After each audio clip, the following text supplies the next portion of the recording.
gonna wear your Grinch hat? I'm going to show it off. Maybe I'll put it on. All right. All right, ready? Ready? All right. Well, hello, everybody. Welcome to the next edition of the Disorganized Religion Podcast, otherwise known as the Derp. Welcome aboard. And not only do we welcome all of you who are watching at home, probably our spouses, our friends, our grandmothers, that kind of thing. We also welcome Merry Christmas. a brand new face to the Disorganized Religion Podcast, because a lot of the feedback we've gotten is that we are way too old and way too male. And so we have added Ioanna Andrianou to our podcast. We met her because she is one of the musically gifted ringers that we have in our choir on Sunday mornings. She overpowers me and the sound that I make when I sing. That's a good thing. So we are proud to welcome her, and her name is really cool and fun to say, Ioanna Andrianou. Woo! So she is going to be our Greek goddess of podcasts. We have DaShawn, who is the unlicentious licentiate, and now we have the Greek goddess of podcasts. Eric, I don't know what our nickname is going to be. We should probably think of something good. The candidate dropout. That's true. You are the ordination dropout. Ordination dropout. And I'm the one who made it to the bitter end. And here I am. And now all this is mine. Woo. Yeah. Well, speaking of all that is yours, this morning we had our staff Christmas party. And as part of the staff Christmas party, I came away the ultimate big winner, because we also did a white elephant gift exchange. So those of you who don't know what that is, that's when you everyone brings a gift and you put it in one central location, and then you draw numbers and each one picks a gift from the tree, or they can steal one. And I stole the gift of the gift exchange, which was a Grinch hat that had a roll of toilet paper stuffed in it. I'm not sure what that was about. Maybe that's a Louisiana thing, because I think it's from Jason. And then our new worship director here. A crisp $20 bill with my name on it. All of this Matt had picked from the tree and was ruthlessly stolen. Right off my head. Yep. Snatched it right off. And so that was really tragic on many levels. And I like how you've used it as a communion cup koozie. Bishop, if you're watching, sorry about that. Yeah, that was mine, and now it's not. So brilliant. I will say though, I made out okay, because I stole from Margot the Grinch train. We could have the Grinch train pull the Mr. Rogers trolley. You have that in your desk still. Oh, I do. Oh, it's way over there. All of my props got moved to I'll bring it over. back when we were recording in there. Now he has all my props, and we don't record in there anymore. So I should get those back at some point. But so maybe you should tell us why it's called a white elephant. I was just gonna say. All right. Great minds, you know. So Eric, you can. Youngsters, do you know why it is called a white elephant gift exchange? No. No, I don't know. Is it? It's not a racist thing, is it? You're in luck. No, it's not racist. It makes fun of the Ottoman Empire. Do we have anyone from the Ottoman Empire here that might be listening to our show? So, Swedes, anyone who lives in the Ottoman Empire, and by the time today's over, probably Greek people will also be insulted by our podcast. Probably. But so, funny story. So back during the Ottoman Empire, which covered Turkey, that kind of thing, the Sultan of Turkey would have guests come over to visit. Are you a truck driver? Yeah, I do drive a truck. It's a 2003 Nissan Ford Frontier, and it's like a little white truck, and it's stick shift, and it's the cutest thing ever. That's right. Sorry. That's right, listener. If you didn't hear that, she is a person who is a high school student who knows how to drive a stick shift car. Yeah. And she can do it while participating in a podcast. She can be podcasting, driving, and shifting gears all at the same time. And backing into a parking So spot. back to my Yeah. original thing. So the Sultan of Turkey, if he had a visitor who displeased him in some way, he would give them an actual white elephant, actual albino elephant, like a living elephant. And Did they just have a supply of albino? they were, yeah, he had those on hand. Or you just run down to the store. He because they were rare enough to where you couldn't just discard it, right? If someone gives you an albino elephant. But you can imagine that the upkeep for an elephant is so inconvenient that this is a way for him to punish someone who displeases him on their visit to Turkey. So it was a punishment if you got a white elephant from the Sultan of Turkey. And today, that's why they're kind of like joke, funny gifts. Oftentimes, you get things like what Janine got today, the toilet bowl light. A motion activated LED rechargeable color toilet bowl light. Yeah. But I mean, Eric's gift is quite practical. Toilet paper was a hot commodity last year. True. Yeah. That's true. That'd have been worth more than $20. Yeah, last year that would have been the most. You could have valuable sold part. that. You could use that as currency. So Ioanna, so you're our first Greek host of the podcast. So glad to have you. I'm curious to know how much someone has to practice before they get to your name said correctly. I don't know. It depends. Substitutes never get it right at school unless they're Greek. I had my 8th grade teacher. What are some wrong versions that you get of your name? So my 8th grade math teacher called me Iowa the entire year, missed the ends completely. And yeah, so I just let her go. It's okay. I mean, I get it a lot, so I'm not offended when people do it. And you know what? Sometimes it just sounds better that way, So I'm often tempted to start calling her Iowa, really. Oh no, we lost her. Oh no, she's gone. And then she left. See, she that was you scare her off. such a painful memory. Iowa.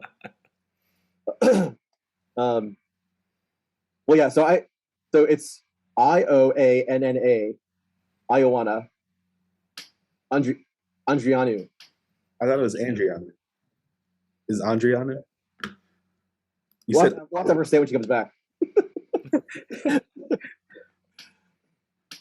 so sorry. Listener and mom, if you're watching, she didn't get in an accident because she was podcasting and driving. No, I'm parked. I just the call ended for some reason. My Wi-Fi turned on, and I don't know. I'm sorry. So you're sideways, right now. Oh, wait. Is this better or no? Yeah. This is better. There you go. Okay, sorry. Cool. My bad. So anyway, so I mentioned that it's awfully tempting to call you Iowa from now on, but I'll myself. Yes. So is that the best one, Iowa, or have there been some others? Yeah, my friends call me a collection of nicknames. My favorite one is Inanna, because I think that's like the cutest thing ever.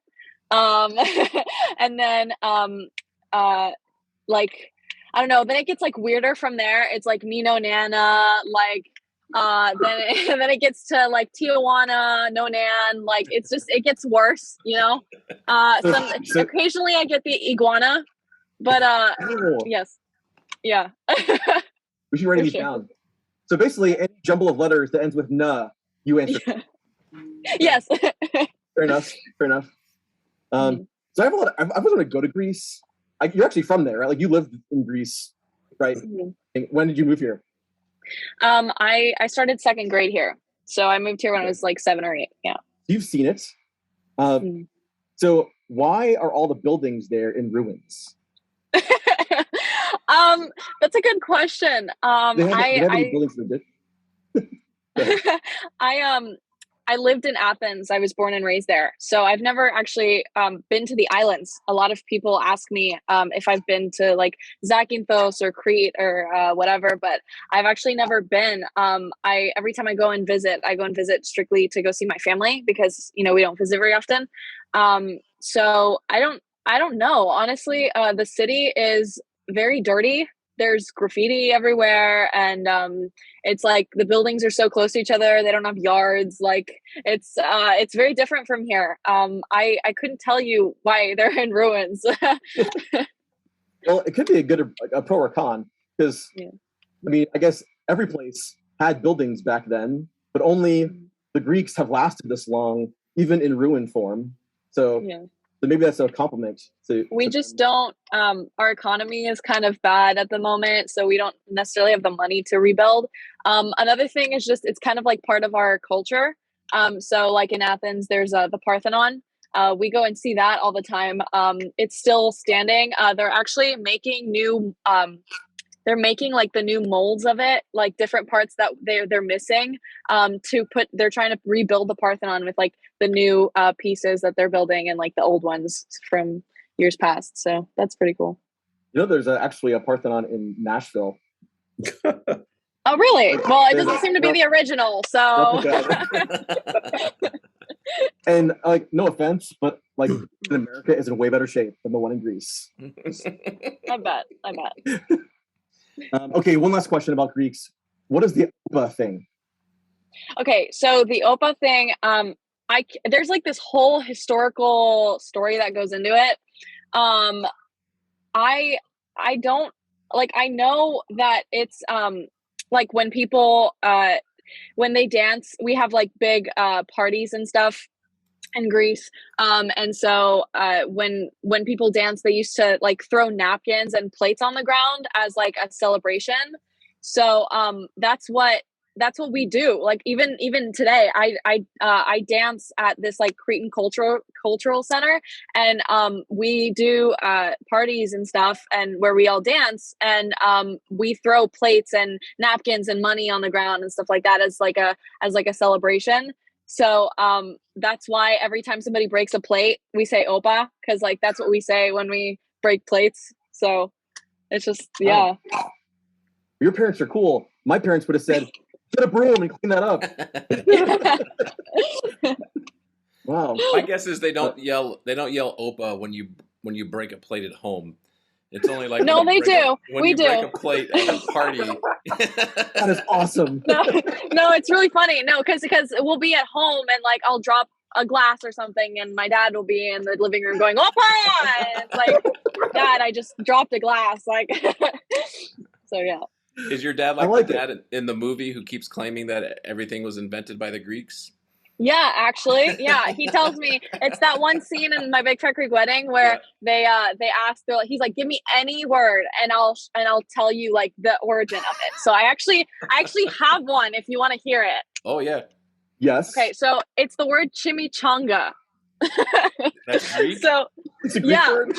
yeah, my dad taught me this. All so the word the first part of the word is chimi, and it comes from this word called kima, which means meat in Greek. And then the changa comes from this from the word tsada, which means purse. So it's meat purse, it's just chimichanga. That's awesome. Yeah. Okay, so if there was for meat, guys would carry them. Yes. Awesome. Well, I don't know if that makes a chimichanga more or less appetizing to me. I think know of I it as want a to meat order purse. Yeah. next time I go. Awesome. Well, so we can get into some more Greek stuff in the future. I do want to hear why you guys keep inventing coronavirus variants, because they're all named after you guys. You know, when the hurricanes, they're going to have hurricane names, they go to you guys to name the hurricanes. Yeah. You know, so maybe all the words in the world do come from you guys. And how did fraternities and sororities become Greek? Like, how did that?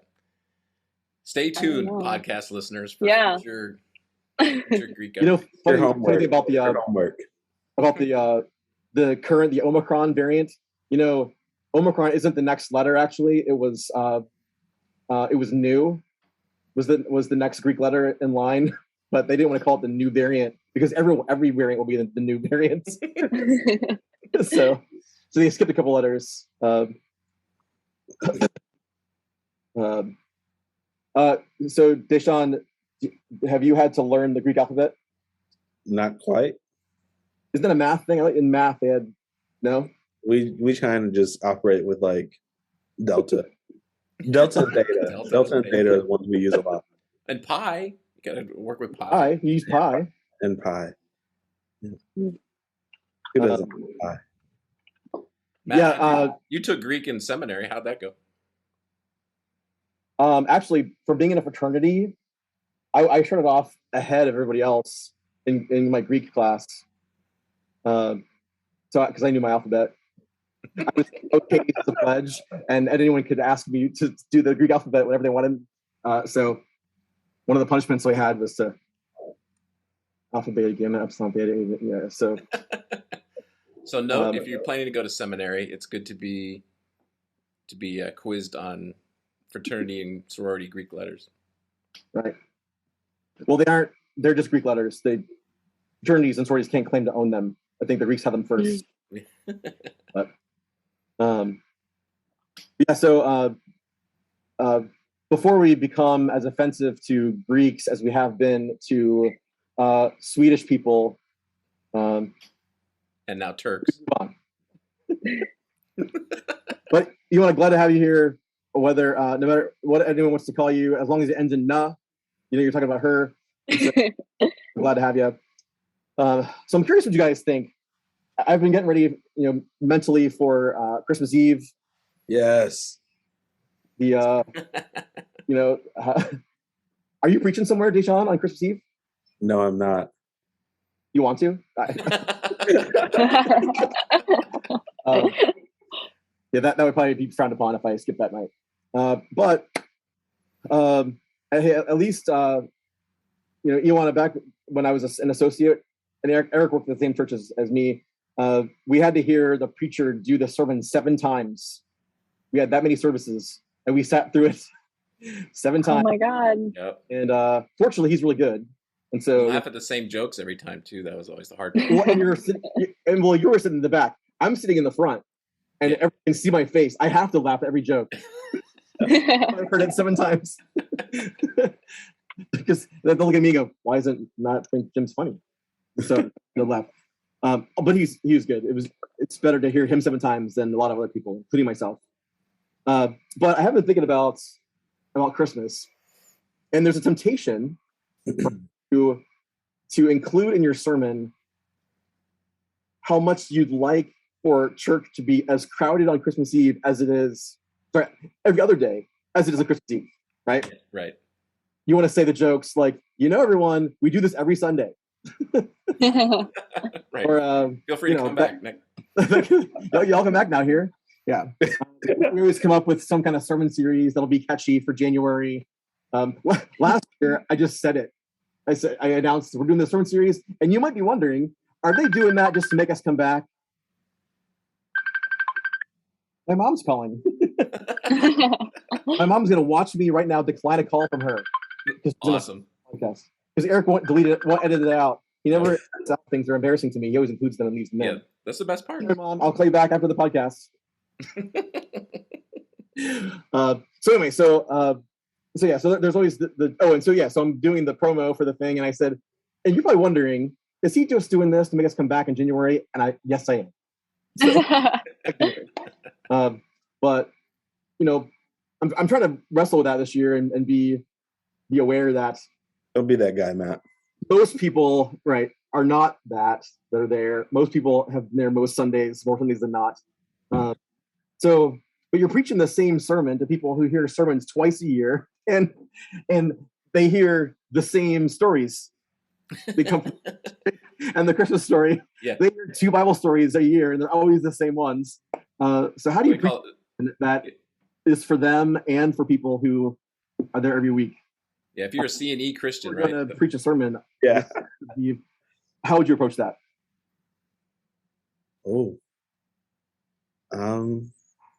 I've had to preach the Sunday before Christmas before. And I just kind of took it like I would a normal sermon, and I feel like solid preaching will bring people back. And I just try to hope that works. I don't know how much gimmick we can really add to this thing to like make it appealing and like, make it, I don't even know, Matt. Could you do like a montage sermon? So like you could like catch everybody up. So this is like they're watching the final episode of the season. Like they do those little recap trailers. Like, okay, you're getting ready to watch episode 13 of the season. Let's do the 3-minute montage to catch everybody up. So here's what we've happened since Easter. Previously, I'll give you a 3-minute speed round of all my sermons since April. Previously, you're welcome. Heritage United Methodist. Excellent.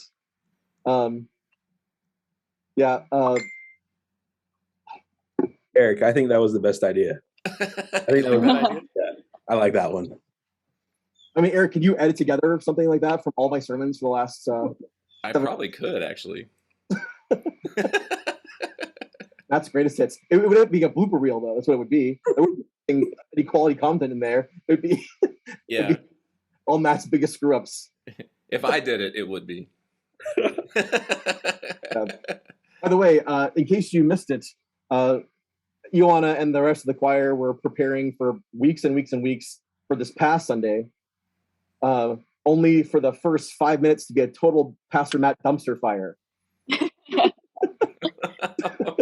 What happened? Oh, that bad? You're still traumatized over it. So, gosh, how did it start? No, it was where we were supposed to something was supposed to happen. I think we were supposed to light the candles, and then like nobody did it because we thought that somebody was gonna like play music or something, and there was this like big awkward silence in the middle of like the beginning of the service. Right, and yeah, so like there was confusion about who was responsible to find the person to do the Advent candle lighting, and I thought it was Rob. I haven't talked to Rob about it yet. I don't know who he thought it was supposed to be. And so I'm back there in the back with the acolytes waiting to walk in. Oh, and my acolytes didn't show until 10:59. We found 2 other kids, ran them back, got them there were 2 acolytes who were there but who weren't supposed to be on that day. So you guys are in. So they robe up and they come back out. They're ready to go. And then one of the kids shows up. And we've already practiced with the 2 new kids what they're supposed to do, and that all got chucked.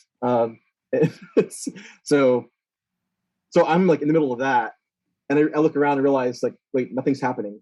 What should be happening? And yeah, so it's like I look at my paper. It's supposed to be the Advent candle lighting, and I'm like, no one's doing it. And I look over at the tech booth, and Tom looks at me, like.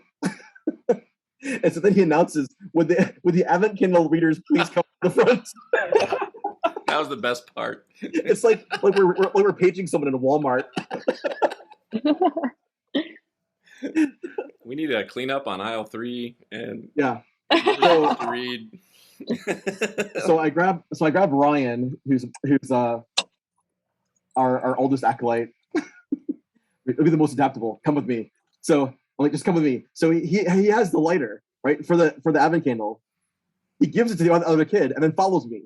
I'm like, you need the lighter. So he runs back, he gets the lighter, and then runs like clomp stopping his feet down the middle aisle to catch up to me.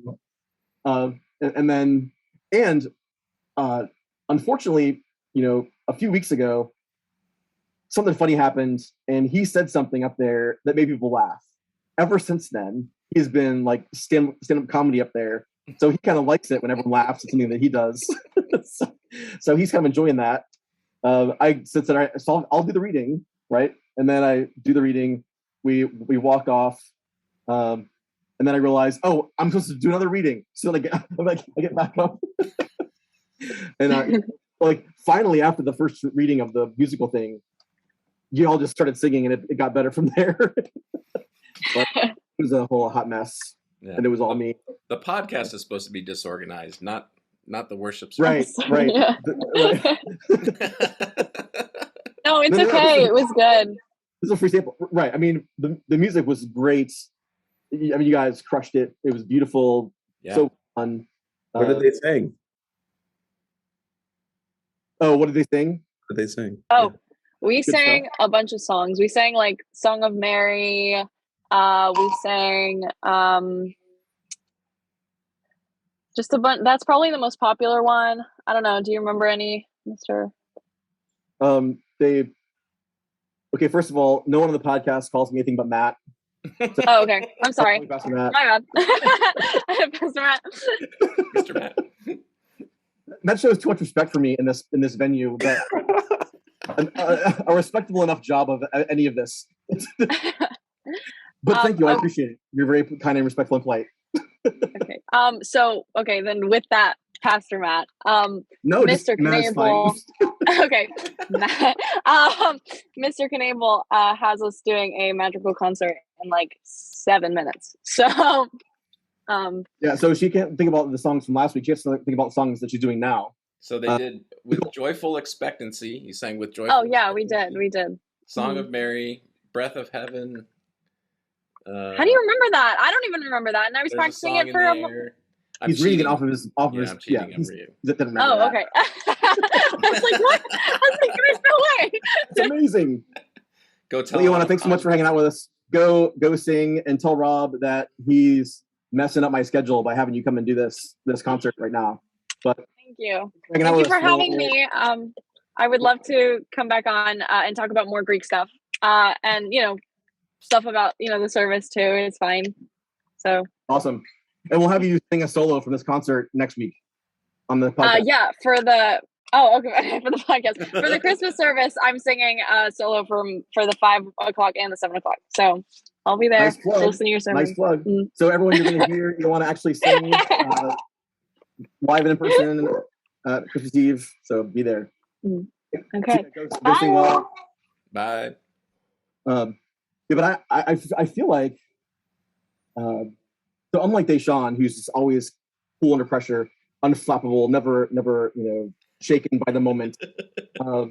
I get shaken by the moment, and I feel a little extra pressure in the big days. So yeah, I do think about how can I say something that insiders will be pushed by, yet outsiders won't feel like outsiders. Well, and people that come on Christmas Eve, are they looking for, like, I don't know if they're looking for like a deep, introspective, get into my business sort of sermon, right? They're looking for, something that's feel good, that I can, gives me a warm and fuzzy, and then I can go home and, have Christmas Eve dinner and feel good when I wake up in the morning that. I was going to say, they're probably looking to check off a box, check off a box. Right. Trying to keep it she's going to make us go to church, so. Yeah. Keep it a religious holiday rather than just a consumeristic, extravaganza, Yeah. And, I also, like I said, like, it's tempting to make the jokes about how we do this every Sunday. But I feel like usually I stop myself from doing that. I can't think of a time when I've given into that temptation. I think I'm so far so good. But I do want to honor the fact that, look, for in many cases, them coming on Christmas and Easter is 2 more times than a lot of people do. Yeah. Right. Yeah, I do like that and thank them. I think you get it across when you ask for the offering, you say usually, a lot of you, on every Sunday morning we tell visitors they don't need to give and they don't need to put anything in the plate, and this service is our welcome and our gift to you. And if you become a regular attender or member, then feel free to give. But like I think it was last Easter and last Christmas Eve, you said, but I know most of you will not be back, and so go ahead and give if you want. Where's the check? We'll put it to good use. I've done it the last few years, actually, at Christmas and Easter. Yeah, I don't normally say, I say don't give if you're new, just thanks for being here, but you may be from out of town, so write us a check. We'll use it well. So I think that's a good way to acknowledge both the regulars and Right. the people that we know that there's a lot of new people in the room. True. And this will also be Curtis's last Christmas Eve up there on the platform because he's retiring. So it's a big night at Heritage. So as both of you are preachers, what is the goal then of a Christmas Eve or an Easter service like? So I sort of told you what I'm expecting as a person sitting in the pew. You know, I just want my warm fuzzy, you know, baby lying in a manger, not crying, oh holy night, and light some you know, that's what I'm sort of looking. But what are you as a pastor? What are you guys looking to accomplish with that sermon? So here's what happens to me. I go on a journey. Right now, I am feeling the pressure, and the fallen parts of me are thinking, okay, how can I make this entertaining enough for someone to come back again if they're just here, you know, once, twice a year. So there's a temptation to just make it a invitational, probably a good show. Fun, light. Right. Yeah. Then at some point, the Lord grabs and shakes me, says, "You're an idiot." That, but he basically says, "All right, you're making this about you again, and remember, it's me who's going to do anything in anyone's life of any value. If you're doing this stuff, you're going to make their lives worse. If I'm doing this stuff, I'll make their lives better." So then I'm pushed into the scriptures. I'm pushed to do the work and to the study, and you know the good stuff comes out of that. So I trust that I'll get there. This time around, I think also added pressure of this probably will be the first time in a while some people have gone to church since the pandemic started. Yeah, that could be. Some of those C&E attenders may have skipped those things entirely. Right. We didn't even have Easter last year. This year we had all the rules in place. Christmas was pretty thin last year too, with all the rules. So this is probably the first kind of most regular feeling Christmas Eve what we've had in a while. So so I want to get something out of it. Because I got to trust that what God wants them to get out of it will be revealed to me as I do the work and the study and get ready. But there's always that little pressure to put forth my best efforts to deliver the goods. DaShawn, how about you? Well, I've never had the pastoral pressure, to feel like Matt does, because James is the pastor. And so I let him worry about all that. DaShawn can blow in, blow up, and blow out. He's right. But I'm the more traditional of the two versus my pastor. And so I really center in on what Advent is. And so I talk a whole lot about that in all of my Advent sermons. And I'm sure that our parishioners get tired of it. And I frankly don't care. These are my 15, 20 minutes of fame. I'm gonna use them the way I want to. But yeah, so I focus really in on the words hope and peace and joy and love. And I think that's where I take all of my Christmassy Advent sermons, just to proclaim that type of hope, especially these last 2 years have been crazy as it comes to liturgical and traditional celebrations. And so really just trying to grab the meaning of that and the fact that, we can get into a pattern of making it redundant, but there is a real special significance, to the fact that Christ came into our world, that, God is with us, Emmanuel. And then, when we get to Easter, there's a great significance that, God's love has triumphed over this world's death-dealing devices. And so I really focus in on, what does this really mean to us? And how can this strengthen us for the days ahead, especially in what we are living in these crazy times? Mm-hmm. That's good. And that is how you should do it. And I love that about DaShawn because you do, man. You have this cool, like, energetic young courage about you that is like unusual for a person who is 20 years younger than me. I would like to have that kind of courage as well, at least earlier in the week. By the time I get to Sunday, I usually get pretty much there. But yeah, it would be nice to live like that a little bit more often than I do. So, but friends, you've heard it here that whatever happens between here and there, Christmas Eve will be a night that belongs to the Lord, and that He will speak to us according to who we are and what we need, and who God is, and how much God loves us. So I look forward to seeing everybody there.